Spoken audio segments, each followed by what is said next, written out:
How you doing? Welcome to the Third Hot Stove. I'm joined here by Dan Dryzdal. Hello, everyone. I'm Jim Flattery. Now, Dan Dryzdal, tell me a little bit about yourself. How did you start?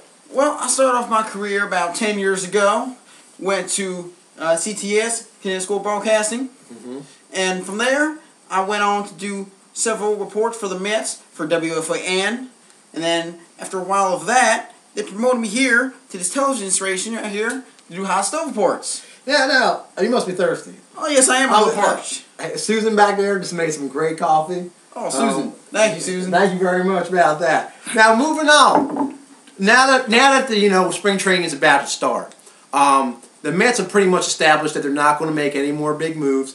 We're going to talk about, fixing the bullpen was big. There's no doubt about that. We went out and got guys like J.J. Putz and Francisco Rodriguez, and we really did fix the bullpen and getting rid of guys like Schoenweiss and Heilman too, which obviously were not working. Now, do you think the bullpen being fixed is that enough for a winning team this year? Well, statistically, if you look at it, the bullpen last year blew more saves than anyone else in the National League. So that means if you have a good closer, you have a good setup man, that means the game is 2 innings shorter. You give the game 2 innings shorter, you have the lead after 6, you feel very confident. Yes, that's true. Now, late, I believe it was, in the month of February, they went out and they were able to hold on to Oliver Perez. Now, Oliver Perez he is a big time, he is a great potential starter, but he hasn't been able to put it together yet.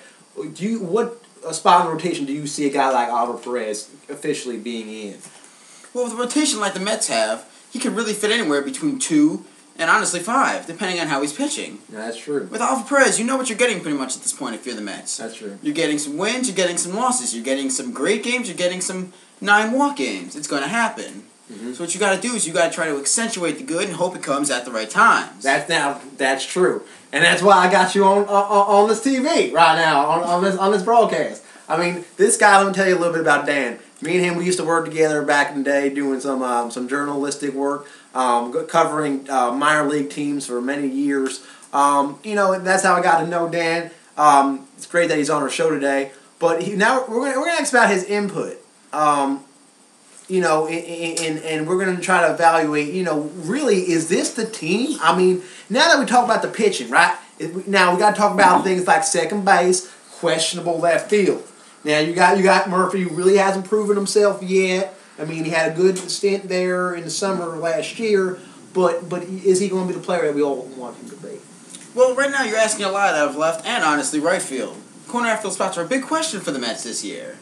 You have to hope Daniel Murphy continues to ascend to the greatness that you see for him, and you got to hope that the renaissance of one Fernando Tatis continues to stay. Yes. He surprised a lot of people last year, and you don't know whether or not it's going to keep going. So you have to keep hoping, and that's a big problem, though. Hope. Hope. Everyone hope. That's what it's been. That's what it's been the last 3 years. And now that you haven't really. A lot of fans feel like they haven't done enough, so they're hoping it's a good team. You don't want to sit around and hope when you collapse in September 2 years in a row. I mean, exactly. You got to fix the issue right now. Now, who knows? I mean, sometimes the team you least expect, they go all the way. You never know. This could be the team. Maybe the bullpen is all they had to do. They got a lot of signings later on. They went out and they got Alex Cora. They signed some pitching, really ensured their rotation by picking up guys like Tim Rating and guys like Ravon Hernandez, guys like Freddie Garcia. And, but these are guys that are not going to be difference makers, but they're there just in case, and you don't want to do what the Yankees did and count on young guys. You know what I mean? Like they went out and they counted on young guys last year. It didn't work out. You know what I mean? It just did not work out. Well, I mean, everybody has a hope of having a good mix of veterans and younger players. You have the veterans teach the younger players, so that way, by the time they develop, you get more younger players, and then they're the older players. That's true. That is true. Now, let's talk about John East. Now, I particularly think he's got a great shot at making the fifth spot. I mean, when you look at the devastating curveball that he possesses out there on the mound, I mean, it hooks batters to death. I mean, they just sit there and their knees collapse. And I've seen it. I mean, I went to the game seeing them versus the Braves. You know, and oh man, did he pitch really well. I mean, I saw a bright spot in John Neese. Well, how do you feel about him? Well, John Neese at this point has to go to good in with the Mets. You see, he pitched for them last year. They liked what they saw, and the Mets, luckily for him, like to develop their young talent nowadays. So he's got as good of a shot, if not the best shot, I think, out of all the potential fifth starters of making the rotation. That's correct. Now, I'm going to tell you right now, I could see Lirvan Hernandez, you know, as your long man. I could see him as a long man because, you know what? I don't think he's not built the same as he was when he used to go 200 innings all the time. Now, you know, he's more of a guy that I think could be a long man if you're not in the fifth rotation. So I see myself, I mean, I'm going to go ahead and go out on a limb and say John Neese is our fifth starter this year towards the middle of the year. You know, not right away, but in the middle of the year. And Lirvan Hernandez comes in and slides in as that, you know, that guy like Darren Oliver was in 06. You know, that guy that you depend on if the starting rotation doesn't work out. Well, now, that is one possibility, but me, myself, I have another plan for that. I'm going with Nelson Figueroa here, sliding him into the long man rotation. After he fizzled a little bit as a starter, he did come back in the bullpen and pitch brilliantly down the stretch in the few options he got. That's correct. Situations that they put him in. So I'm going to go ahead and pencil him in there as a long reliever. What would you say for, you know, say Figueroa in the middle relief? I mean, you might want to have a guy like Figueroa maybe pitch the seventh. You know, you don't really have a solidified seventh guy right now. I mean, you got Sean Green. But is he a proven player? I mean, is he going to be the guy that's going to be able to bridge it to Putz, who's going to bridge it to K-Rod? Is he going to be strong enough? Well, he might be able to, but the question is here, how is he going to handle up to New York? He's never been in the big market before. He's always been small-time pitching in small-time market. Yeah. We're going to see what happens when he comes into a big situation late in the game when the fans are expecting him to produce. Yes. How is he going to handle the pressure? That is a huge, huge question. All right, that is a huge question. I mean, Dan just brought up a very good point. And you know what? But you know, that's a great point. I want to talk about that more, but guess what? We're running out of time.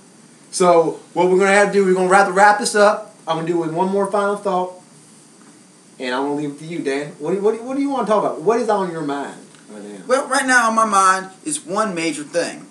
The offense of the Mets. Is it enough? That's the question everybody has been asking. Including myself. Well, for one, I think it might be just enough to get by with the additions in the pitching they've made. You are counting on a lot on the pitching, but if that comes through, you're looking at a very dangerous team right here. I mean, you do have questions of, can Delgado do it again? Can Tatis and Murphy do it again? Can Church come back to the old stuff that we saw in April and May? These are many questions you're asking here, along with other ones as if Castillo and Brian Schneider, what's happening with the catching spot. And even guys like Angel Pergal. You know, I mean, is he going to deliver like he went on and fell off the face of the earth list? He really did. I mean, it's like the guy was doing great, and all of a sudden you don't see him anymore. And I think a lot of Met fans, including myself, we want to see Angel Pergal back in the Mets uniform in 09. Now, until next time, Dan here, Jim, we're signing off, and it's been a great hot stove.